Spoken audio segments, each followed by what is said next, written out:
ఓం గం గణపతయే నమః. స్వర్ణలక్ష్మి నమస్తే అస్తు. పరబ్రహ్మ స్వరూపిణి రాజ్యం దేహి ధనం దేహి సర్వకామాంచ దేహిని. గణపతి మనందరికీ మంచి బుద్ధిని ఇవ్వాలి, చక్కటి విజ్డమ్ మనకి ఇవ్వాలి. అలానే గణపతి మనకి మంచి వివేకాన్ని ఇవ్వాలని చెప్పేసి గణపతికి నమస్కారం చేస్తూ, స్వర్ణలక్ష్మి అమ్మవారు మనకి అందరికీ పరబ్రహ్మతత్వాన్ని ఇవ్వాలి. అంటే ఏంటి? ఎప్పుడు మనం చక్కగా ఆనందంగా శోభాయమానంగా దివ్యంగా ఉండాలి. ప్రతిదీ మనకి ఈ సృష్టిలో దివ్యంగా మన కళ్ళకు కనపడుతూ ఉండాలి, పవిత్రంగా మన కళ్ళకు కనపడుతూ ఉండాలి, ఎప్పుడు నవ్వుతూ ఉండాలి. ఇలాంటి యొక్క భావం రావాలంటే స్వర్ణలక్ష్మి అమ్మవారి యొక్క కృపా కటాక్షం ఉండాలి. అది మనకి సమృద్ధిగా ఉండి మనందరం హ్యాపీగా ఉండాలి. ఈ యొక్క తత్వాన్ని ఇది రావటాన్ని బ్రహ్మత్వం, బ్రహ్మ, ఓకే, పరబ్రహ్మ స్వరూపిణి అమ్మవారిని పరబ్రహ్మ స్వరూపిణి అంటారనమాట. అంటే అక్కడైతే ఆనందం ఉంటుందో అక్కడ అమ్మవారు లక్ష్మీ అమ్మవారు ఉంటారు అని దాని మీనింగ్. ఇలా అమ్మవారు ఈ జ్ఞానంతో పాటు మనకి రాజ్యం దేహి, ప్రతి ఒక్కళ్ళకి ఒక అధికారాన్ని, ఒక పవర్ని, ఒక స్టేటస్ని, ఒక రెస్పెక్ట్ని, సమాజంలో పలుకుబడిని విపరీతంగా అమ్మవారు మనకు అందరికి ఇవ్వాలి. ఒక్క మాటకి ఎంతో గౌరవం వచ్చేసి అందరూ చక్కగా ఉండాలి. అలాంటి ఒక గొప్ప రాజ్యాన్ని మన అందరికీ కలిగించాలి అమ్మవారు. అలానే అమ్మవారు ధనం దేహి, స్వర్ణలక్ష్మి అమ్మవారు మనకి ఎక్కడుంటే అక్కడ విపరీతమైన ధనం ఉండాలి. మనం ఇంట్లో ఉంటే ఇంటి నిండా ధనం ఉండాలి, ఆఫీస్కి వెళ్ళిపోతే ఆఫీస్ నిండా ధనం ఉండాలి, మార్కెట్కి ఎక్కడికి వెళ్తే అక్కడ అంతా ధనమయమై ఉండాలి. అంతేకాదు మనం వ్యాలెట్లు వాడినా, బ్యాంక్ అకౌంట్లు వాడినా, కొనాలనుకున్నా ఎప్పుడు ఎంత బ్యాలెన్స్ ఉంది అని చూసుకునే అవసరం లేదు. కొనేయటమే మనకి ముఖ్య ఉద్దేశం అన్నట్లుగా ఉండాలి. అంత విపరీతమైన ధనం మనకు రావాలి. అంతేకాకుండా సర్వకామార్థ సిద్ధి, అంటే సర్వకామాంచ దేహిమే, అంటే అమ్మవారు మనకి ఏదైనా గనక ఒక మనసులో ఒక చిన్న కోరిక మిగిలింది అంటే ఇమ్మీడియట్లీ తక్షణం అది మనకి ఇచ్చేయాలి. అమ్మవారి యొక్క కృపా కటాక్షం శ్రీ పరాభావనవ సంవత్సరంలో అందరికీ, పర్టికులర్ వృశ్చిక రాశి వాళ్ళు కూడా చక్కగా ఉండాలని చెప్పేసి మనం కోరుకుంటూ, పరాభావనామ సంవత్సరంలో ఈ రాశి వారికి ఎలా ఉందో చూద్దాం. ఒక ముక్కలో చెప్పాలంటే మీకు 2024తో కంపేర్ చేస్తే 2025 చాలా బాగుంది. 2025తో కంపేర్ చేస్తే 26 ఇంకా చాలా బాగా ఉండబోతుందని గమనించుకోవాలి. ఎందుకు ఈ మాట చెప్తున్నానంటే, ఇది నేను ఉగాది రాశి ఫలాలు చేయటం, సోషల్ మీడియాలో పబ్లిక్గా టీవీలో ఇంటర్వ్యూ ఇవ్వటం, ఇది 3వ సంవత్సరం. నేను ఫస్ట్ వచ్చిన కొత్తలో ఈ రాశి వాళ్ళకి అంటే 24 సంవత్సరం వీళ్ళకి అర్ధ అష్టమ శని నడుస్తుంది. చాలా కాల్స్ నాకు ఈ రాశి నుంచే వచ్చేవాళ్ళు. 10 కాల్స్ వస్తే 2 కాల్స్ ఈ రాశి నుంచే వచ్చేవాళ్ళు. ఎక్కువ కాల్స్ వస్తూ ఉండే అనమాట. ఆ తర్వాత వీళ్ళకి అర్ధాష్టమ శని పోయింది, అయితే చాలా వరకు ఇంప్రూవ్మెంట్ వచ్చేసింది. కానీ వీళ్ళకి అష్టమ గురువు కూడా ఉన్నారనమాట. అందుకని కొన్ని విషయాల్లో పర్టికులర్గా జాబ్ విషయంలో చాలామంది ఇబ్బంది పడ్డారు. ఏదో బలవంతంగా జాబ్ చేస్తూ ఉన్నారు, కష్టంగా జాబ్ చేస్తూ ఉన్నారు, ఇష్టం లేకుండా జాబ్ చేస్తూ ఉన్న వాళ్ళు అట్లుగా ఉన్నారు. ఈ ఒక్క విషయంలో ఎక్కువ మంది చాలా ప్రాబ్లమ్స్ ఫేస్ చేశారు. అయితే శ్రీ పరాభావనామ సంవత్సరంలో 2026 సంవత్సరంలో లక్కీగా ఉన్న రాశి ఈ రాశి అని చెప్పుకోవాలి. ఎందుకంటే గురువు వీళ్ళకి విశేషంగా లాభించబోతూ ఉన్నాడు. ఈ యొక్క కారణం చేత 24తో కంపేర్ చేస్తే 25, 25తో కంపేర్ చేస్తే 26 కూడా చక్కగా బ్రహ్మాండంగా ఉండబోతుంది.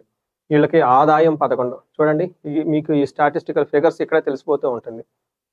వీళ్ళకి ఇందులో ఉన్న నక్షత్రాలు కనుక చూసుకుంటే విశాఖ 4వ పాదం, అనురాధ 1, 2, 3, 4 పాదాలు, జ్యేష్ఠ 1, 2, 3, 4 పాదాలు అంతా ఈ వృశ్చిక రాశిలో ఉంటారు. పేరు బలం కనుక చూసుకుంటే వీళ్ళకి తో, నా, నీ, ను, నో, యా, ఈ, యు ఈ లెటర్స్ అంతా కూడా వృశ్చిక రాశిలో ఉంటారు. వీళ్ళకి ఆదాయం 11, వ్యయం 5. అంటే దీని మీనింగ్ ఇక్కడ మీకు తెలిసిపోతుంది. మీకు మల్టీ సోర్సెస్ ఆఫ్ ఇన్కమ్ వచ్చే అవకాశం ఎక్కువగా ఉంటుందని గమనించుకోవాలి. రెండోది, రాజ్యపూజ్యం 2 ఉంటుంది. అవమానం అంటే 6 ఉంటారు. ఈ విషయంలో కొంచెం జాగ్రత్తగా ఉండాలి.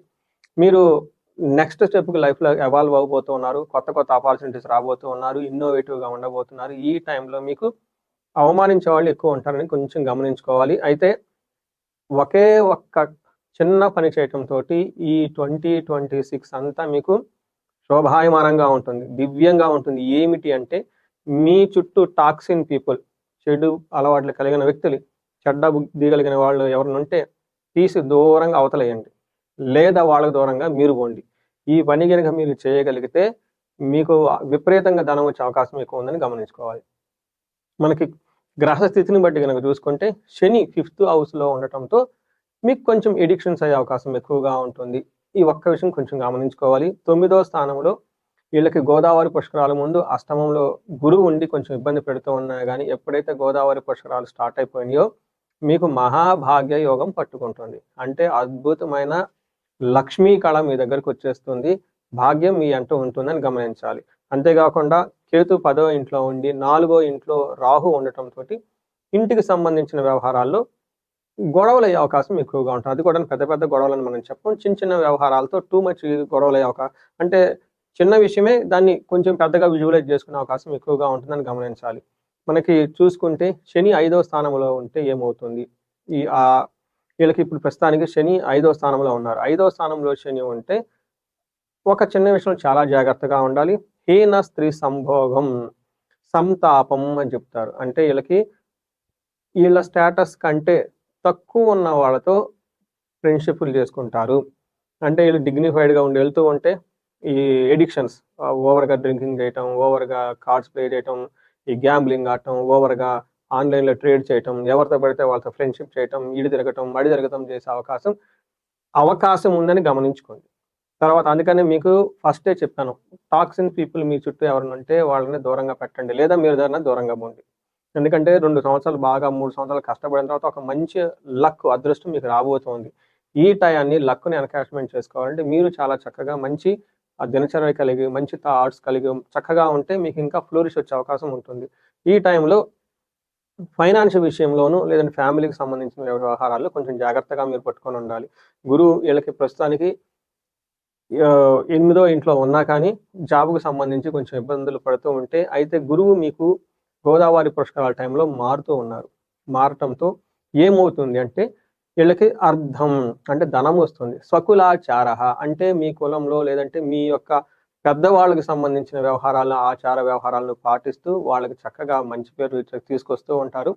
గృహలాభం, ఈ టైంలో ఇల్లు కట్టుకునే అవకాశం ఎక్కువగా ఉంటుంది. మంచి భోజనం చేస్తూ ఉంటారు. నిత్య స్త్రీ జన సంపర్క అంటే ప్రతిరోజు చక్కగా మీ ఇంట్లో కానివ్వండి, ఇంట్లో ఉన్న ఆడవాళ్ళతో కానివ్వండి, బయట ఉన్న ఆడవాళ్ళతో కానీ చక్కగా ఇంట్లో ఫ్యామిలీ మెంబర్స్, తల్లి అయితేనేమి, తర్వాత భార్య లేదంటే కూతురు, తర్వాత ఇంకా ఎవరైనా బంధువులు ఉంటే వాళ్ళతో చక్కగా డిగ్నిఫైడ్గా వాళ్ళతో ఉంటూ, వాళ్ళతో చక్కగా మాట్లాడుతూ, వాళ్ళ యొక్క ఆశీర్వాదం తీసుకొని వాళ్ళ సపోర్ట్తో ఏదైనా చేయగలుగుతారు. అంతేకాకుండా ఆఫీసుల్లో కానీ ఇంకెవరైనా కానీ ఫీమేల్ కొలీగ్స్ వాళ్ళు ఉంటే వాళ్ళ నుంచి కూడా మంచి సపోర్ట్ వచ్చేసి చాలా చక్కగా ఉంటారని గమనించుకోవాలి. అయితే ఈ టైంలో పెళ్ళిళ్ళు అయ్యే అవకాశం ఎక్కువగా ఉంటుంది. పిల్లలు పుట్టే అవకాశం ఎక్కువగా ఉంటుంది. బ్రదర్స్ నుంచి మంచి సపోర్ట్ వస్తుంది. మీకు కనుక ఎల్డర్ బ్రదర్స్ అన్నలు ఎవరైనా కనుక ఉంటే వాళ్ళకి మంచి సపోర్ట్ వచ్చే అవకాశం ఉందని గమనించుకోవాలి.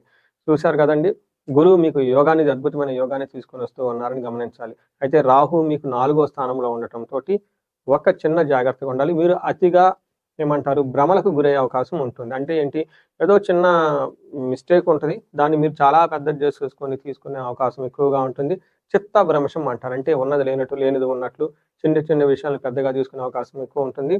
స్త్రీ మూలచ్చ భయప్రదం అంటే ఇంట్లో కానివ్వండి, బయట కానీ సంబంధించిన స్త్రీలకు సంబంధించి ఏదైనా కనుక ప్రాబ్లం ఉంటే తద్వారా బాగా భయానికి గురే అవకాశం ఎక్కువ ఉంటుందని గమనించుకోవాలి. ఇన్ కేస్ ఎవరైనా కనుక ఈ రాశిలో పుట్టిన లేడీస్ ఉంటే మీకు జెంట్స్ నుంచి ఫుల్ సపోర్ట్ వస్తుంది. అది ఇంట్లో ఉన్న ఫాదర్ కానివ్వండి, లేదంటే బ్రదర్స్ కానివ్వండి, ఎవరైనా కానీ, అలానే మీరు ఆఫీస్లో ఉన్న కొలీగ్స్ కానివ్వండి, ఎవరైనా సరే మీరు బయట కనుక ఇంట్లో బయట జెంట్స్ నుంచి ఫుల్ సపోర్ట్ వచ్చేసి చాలా చక్కగా మీకు ఎంకరేజ్మెంట్ ఇచ్చేసి బాగా మీకు కావాల్సిన విధంగా సపోర్ట్ చేసే అవకాశం ఉంది.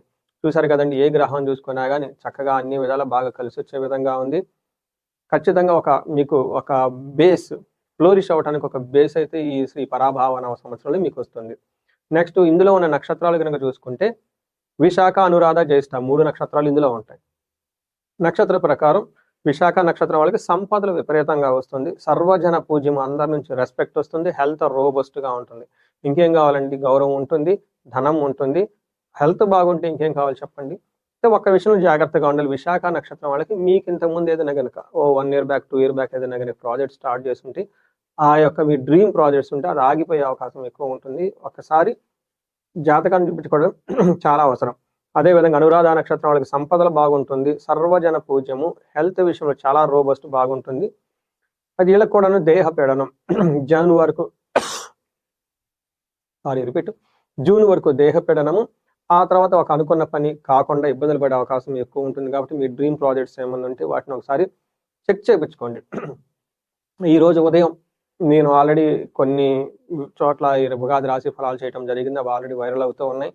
అది చూసిన ఒక గొప్ప వ్యక్తి అమెరికా నుంచి ఎప్పుడో 23 సంవత్సరాల క్రితం ఎళ్లి అక్కడ మంచి బిజినెస్‌లన్నీ స్టార్ట్ చేసుకొని ఎస్టాబ్లిష్ అయ్యి ఒక ఏదో సెన్సార్ ఎలా ఉంటుంది, ఏంటి ఇబ్బందులు పడ్డాం కదా! ధనం అంతా కోల్పోయాము. ఫ్యూచర్‌లో గనుక చేస్తే ఎలా ఉంటుంది అని చెప్పేసి ఈ యొక్క క్వెషన్‌తో అప్రోచ్ అవ్వటం జరిగింది. వాళ్ళ కుండలి అంతా చక్కగా చెక్ చేసి ఎందుకు అలా జరిగింది? ఇక ముందు ఎలా ఉండబోతుంది? ఇన్ని విషయాలని చాలా క్లీన్‌గా day Vaisu time line Vaisu అలా మొత్తం వివరించడం జరిగింది. ఎందుకు చెప్తున్నానంటే వాళ్ళది వృశ్చిక రాశి కాబట్టి. ఇప్పుడు నేను వృశ్చిక రాశి గురించి కూడా మీకు అదే విషయం చెప్తూ ఉన్నాను. జ్యేష్ఠ నక్షత్రం వాళ్ళకి సంపదలు చక్కగా ఉంటుంది. సర్వజన పూజ్యం అందరి నుంచి చక్కగా అప్రిసియేషన్ ఉంటుంది. అంటే ఈ జ్యేష్ఠ నక్షత్రం వాళ్ళకి కొంచెం జాగ్రత్తగా ఉండాలి హెల్త్ విషయంలో. మిగతా అన్ని విషయాల్లో జాగ్రత్తగా చక్కగా ఉంది. ఈ రాశి వాళ్ళకి పరిహారాలు గనుక చూసుకుంటే వీళ్ళకి నవగ్రహ టెంపుల్స్ తిరగటం చాలా చాలా ఇంపార్టెంట్. వీటితో పాటు కుంభకోణ నవగ్రహ టెంపుల్‌తో తిరగటంతో పాటు విష్ణు సహస్రనామం చాలా ఎక్కువగా చదువుకుంటే చాలా చాలా బాగా కలిసొస్తుంది. వీలైనన్ని ఎక్కువ సార్లు గురువుకి సంబంధించిన శుశ్రూష అంటారు. గురువు గారికి సేవ చేస్తే చాలా కలిసొస్తుంది. ఎనివే గురువు మీకు లక్కునిస్తున్నారు కాబట్టి, ఈ గురువు ఇంకా మీకు లక్కునివ్వటం గురించి ఆశ్రమాలు తిరగటం, తర్వాత చక్కగా భగవద్గీత లాంటి ఎన్నో ఆధ్యాత్మిక గ్రంథాలను చదవటము, రాత్రిపూట పడుకోబోయే ముందు ఏదైనా ఒక స్పిరిచువల్ బుక్ గనుక మీరు చదవగలిగితే చాలా బాగుంటుంది.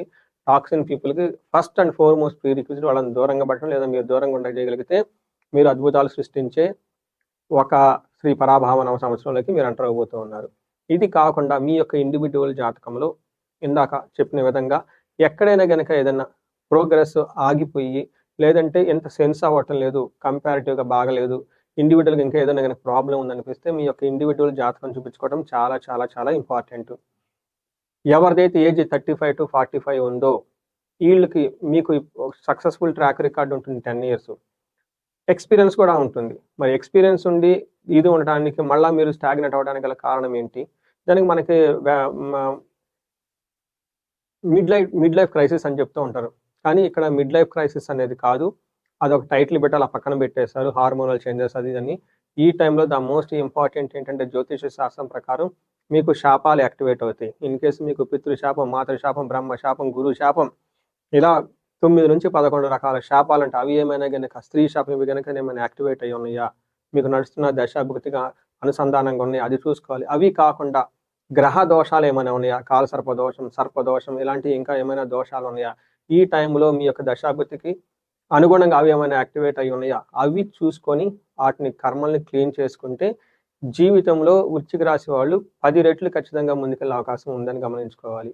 ఈ రాశుల వారికి అష్టైశ్వర్యాలు కలగాలి, భోగభాగ్యాలు కలగాలి, సుఖంగా ఉండాలి శ్రీ పరాభావనామ సంవత్సరం అని తెలుసుకుంటూ, ఆశీర్వదిస్తూ, అమ్మవారి యొక్క కృపగా మీకు కూడా ఉండాలని ప్రార్థిస్తూ అమ్మవారిని నమస్తే.